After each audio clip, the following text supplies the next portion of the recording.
जिंदगी जीना इतना आसान नहीं होता। जिंदगी जीना इतना आसान नहीं होता।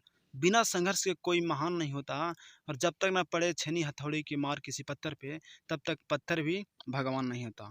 दोस्तों नमस्कार, आपको स्वागत है आपके अपने यूट्यूब चैनल गुरु मस्ती GNMT पर। दोस्तों मैं आज आप लोगों को क्लास 12th का चैप्टर 1 से, जिसका नाम है बातचीत, उससे मैं ऑब्जेक्टिव क्वेश्चन बताने जा रहा हूं। दोस्तों टॉप 20 ऑब्जेक्टिव क्वेश्चन है दोस्तों, इसे आप ज़रूर ध्यान से देखें ताकि एग्ज़ाम में आपको काम आए। तो दोस्तों लेट्स स्टार्ट। मैं स्टार्ट करता हूँ क्वेश्चन नंबर 1 से। तो क्वेश्चन 1 है कि बातचीत शीर्षक पाठ के लेखक कौन है। ऑप्शन क में दिया हुआ है बालकृष्ण भट्ट, ख में राम प्रसाद भट्ट, ग में गौरीशंकर भट्ट और घ में बेनी प्रसाद भट्ट। तो दोस्तों इसका सही आंसर होगा क्या, बालकृष्ण भट्ट। दोस्तों हम इसको टिक आउट करेंगे क्या में, बालकृष्ण भट्ट में। ठीक है दोस्तों, नेक्स्ट क्वेश्चन है क्वेश्चन नंबर 2 में चलेंगे। क्वेश्चन है कि बालकृष्ण भट्ट किस युग के रचनाकार हैं। बालकृष्ण भट्ट जी जो हैं वो किस युग के रचनाकार हैं।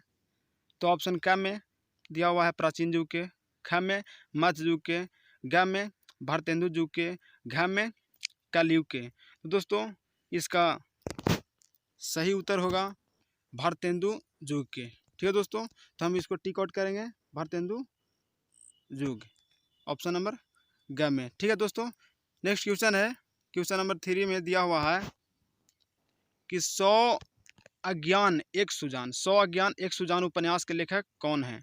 क में ऑप्शन है गौरीशंकर भट्ट, ख में जयशंकर प्रसाद, ग में बालकृष्ण भट्ट और घ में इनमें से कोई नहीं। तो दोस्तों इसका सही उत्तर बालकृष्ण भट्ट जी होगा, अर्थात ऑप्शन नंबर ग में होगा।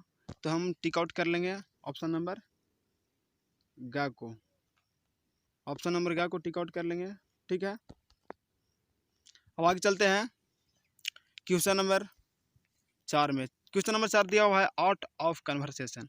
आर्ट ऑफ कन्वर्सेशन कहाँ के लोगों में सर्वाधिक प्रचलित है।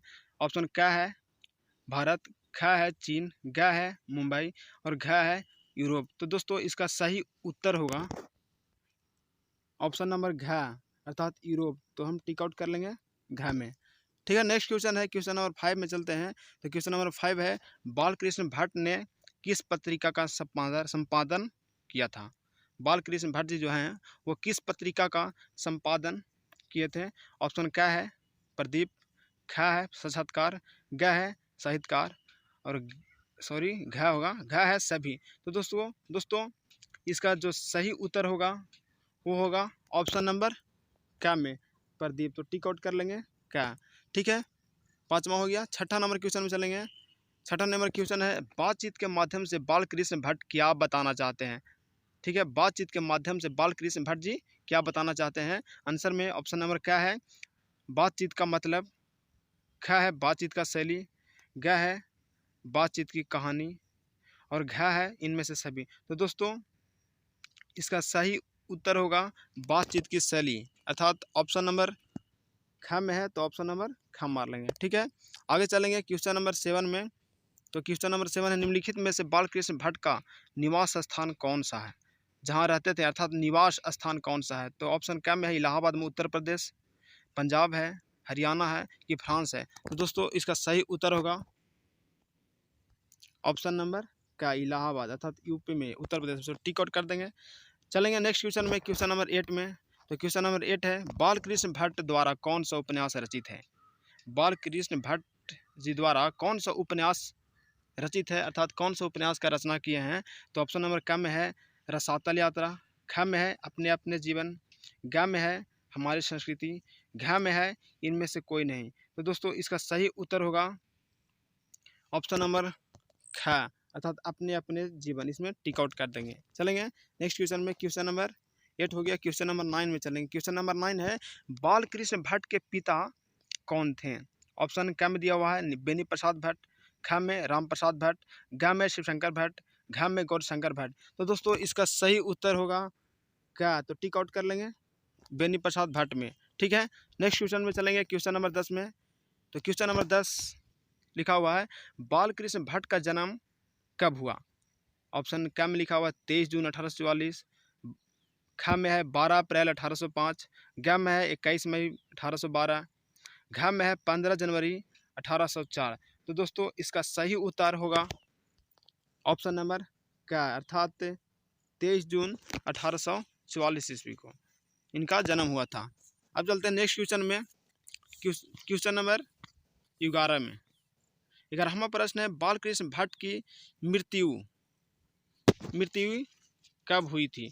ऑप्शन नंबर क में दिया हुआ है 20 जुलाई 1915, ख में दिया हुआ है 15 मार्च 1909, ग में दिया हुआ है 10 जून 1905 और घ में दिया हुआ है 20 जुलाई 1914। तो दोस्तों इसका सही उत्तर ऑप्शन नंबर घ होगा। तो हम ऑप्शन नंबर घ को टिक आउट कर देंगे। ठीक है, नेक्स्ट क्वेश्चन चलेंगे। क्वेश्चन नंबर अर्थात प्रश्न नंबर 12 में। प्रश्न नंबर 12 कह रहा है कि बालकृष्ण भट्ट की माँ का नाम क्या था? ठीक है, जो बालकृष्ण भट्ट जी हैं उनका माँ का नाम क्या है? ऑप्शन नंबर क में है सावित्री देवी, ख में है पार्वती देवी और ग में है राधिका देवी और घ में है श्यामा देवी। तो दोस्तों इसका सही उत्तर होगा पार्वती देवी, अर्थात ऑप्शन नंबर ख। तो टिक आउट कर देंगे ऑप्शन नंबर ख में। अब चलेंगे नेक्स्ट क्वेश्चन में। क्वेश्चन नंबर 13 में। क्वेश्चन नंबर 13 है, बालकृष्ण भट्ट जी ने किस शब्दकोश का संपादन किया था? पहला में है अंग्रेजी शब्दकोश, ठीक है, ख में है उर्दू शब्दकोश, ग में है संस्कृत शब्दकोश और घ में है हिंदी शब्दकोश। तो दोस्तों इसका सही जो उत्तर होगा वो मेरा घ होगा। कहने का मतलब घ को हम सबसे पहले टिक आउट कर लेंगे।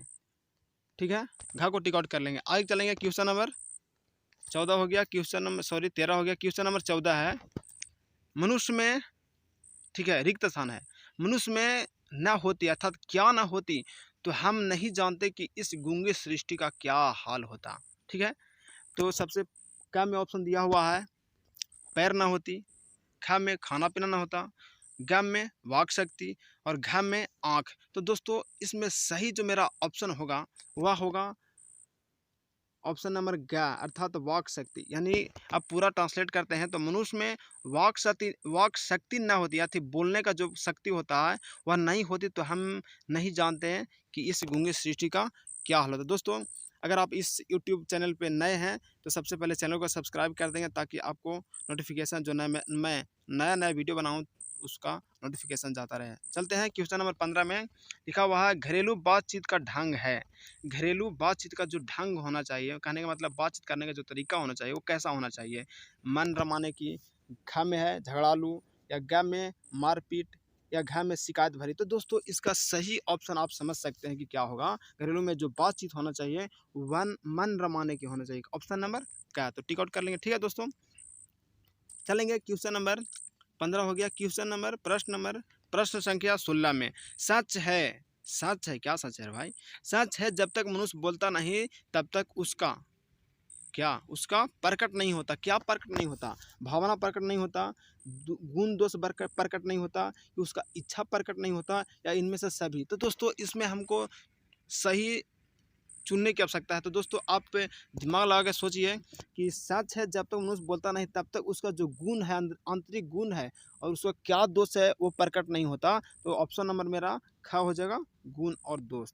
ठीक है, अब हम चलते हैं कि नेक्स्ट क्वेश्चन में, वो क्वेश्चन नंबर 17 में। तो क्वेश्चन नंबर 17 है, बेन जॉनसन के अनुसार बोलने से मनुष्य के रूप का क्या होता है? मनुष्य के रूप का क्या होता है? ऑप्शन में क में दिया हुआ उजागर, ख में गोरापन होता है, घ में साक्षात्कार होता है कि घ में इनमें कोई नहीं। तो दोस्तों इसका हम सही यानी सटेबल आंसर चुनना चाहें तो मेरा ऑप्शन नंबर ग हो जाएगा। तो टिक आउट कर लिए। ठीक है, बेन जॉनसन के अनुसार बोलने से ही मनुष्य के रूप का साक्षात्कार होता है। ठीक है, अब हम चलते हैं क्वेश्चन नंबर 18 में। क्वेश्चन नंबर 18 है, यहाँ रिक्त स्थान पहले है, उसके बाद है यहाँ तक बढ़ा है कि, क्या बढ़ गया है भाई? यहाँ तक बढ़ा है कि स्पीच और लेख दोनों एक जैसे नहीं होते। क्या बढ़ा है? तो हम ऑप्शन नंबर में ढूंढेंगे कि ऑप्शन नंबर क्या में भाषण बढ़ गया है या भारतीय भाषा बढ़ गया है या कहानी बढ़ गया है या आर्ट ऑफ कन्वर्सेशन। तो दोस्तों हम किताब के अनुसार चलेंगे, चैप्टर 1 के अनुसार चलेंगे, अर्थात बातचीत जो बालकृष्ण भट्ट जी लिखे हैं उसके अनुसार चलेंगे। तो उसमें लिखा हुआ है कि आर्ट ऑफ कन्वर्सेशन यहाँ तक बढ़ा है कि स्पीच और लेख दोनों एक जैसे नहीं होते हैं। तो सही ऑप्शन जो मेरा होगा वो घा होगा, तो घा में हम टिक आउट कर देंगे। ठीक है दोस्तों, अब हम नेक्स्ट क्वेश्चन में चलेंगे। क्वेश्चन नंबर 19 में, प्रश्न संख्या 19 में, कि बालकृष्ण भट्ट का प्रमुख जो नाटक है वो कौन है या क्या है। ठीक है, तो हम ऑप्शन में चलेंगे। ऑप्शन नंबर क्या में पद्मावती है, ख है हमारी घड़ी, ग है भारतवर्ष और घ है इनमें सभी। ठीक है, तो हम इसको सबसे पहले देख लेंगे बाल जो प्रमुख नाटक है। नाटक आखिर जो नाटक मतलब कि लिखे हैं बालकृष्ण भट्ट जी, वो सबसे पहले हम देखेंगे कि क्या क्या लिखे हैं। तो उसमें से एक और होगा जिसका नाम है जिनका नाम है पद्मावती। तो बालकृष्ण भट्ट का प्रमुख नाटक एक पद्मावती भी है। ठीक है, ये नाटक है दोस्तों।